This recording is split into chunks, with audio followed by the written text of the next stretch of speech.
I pledge allegiance to the flag of the United States of America and to the republic for which it stands, one nation under God, indivisible, with liberty and justice for all.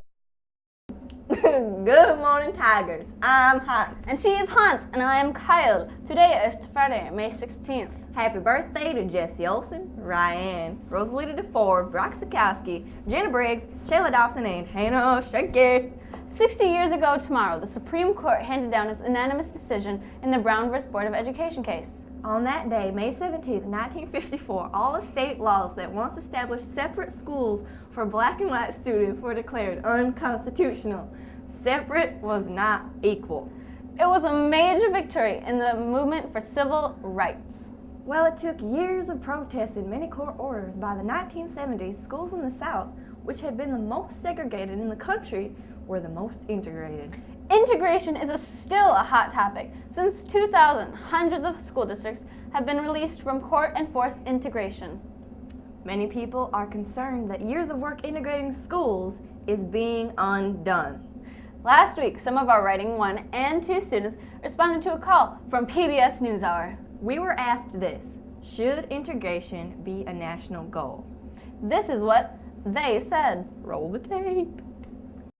I do believe integrated schools should be a national goal. I think that people have so much to give depending on where they come from and who they are, and you can learn so much from someone depending on their race and ethnicity and background.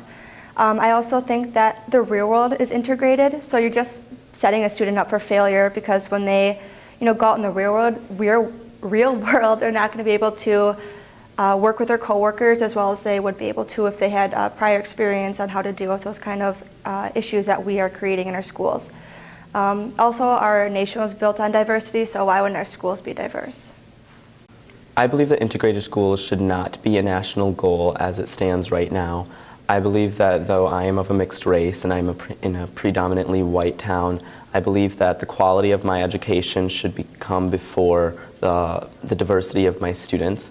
I believe that technology and advanced resources should be integrated into schools before different groups of cultures and people. Though I do recognize cultures are very important, I believe that the quality of education should come before the diversity of students. Integrated schools are no doubt what we need at a national level. Students need to learn that their skin color is not the only one out in the world. Outside of school, students are bound to meet people who are different backgrounds, and why keep an opportunity like that away from them by keeping them locked up in a segregated school? School is supposed to prepare students for the future and not scare them from new beginnings.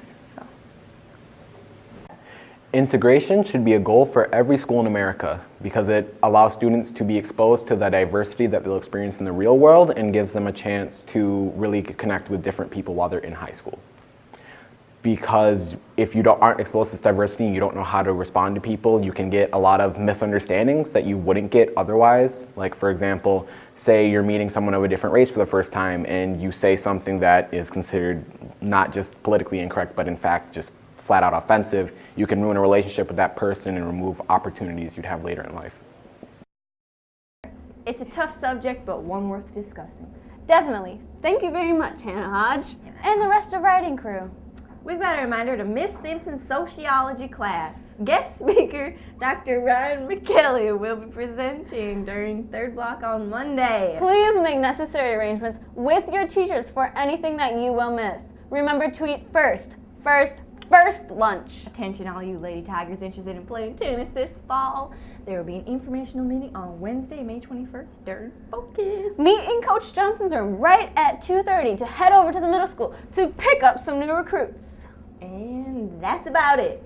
Tonight we've got a baseball game at home and tennis at UWL. On Saturday, track travels to Viroqua and golf is at Forest Hills Golf Club. Good luck to all you fabulous people. Good luck. And that's it, kids. Have a great day, folks. Happy Friday. Happy Friday. 60 years ago tomorrow, the Supreme Court handed down its unanimous decision in the Brown v. Board of Education case. On that day, May 17, 1954, all the state laws that once established separate schools for black and white students were declared unconstitutional.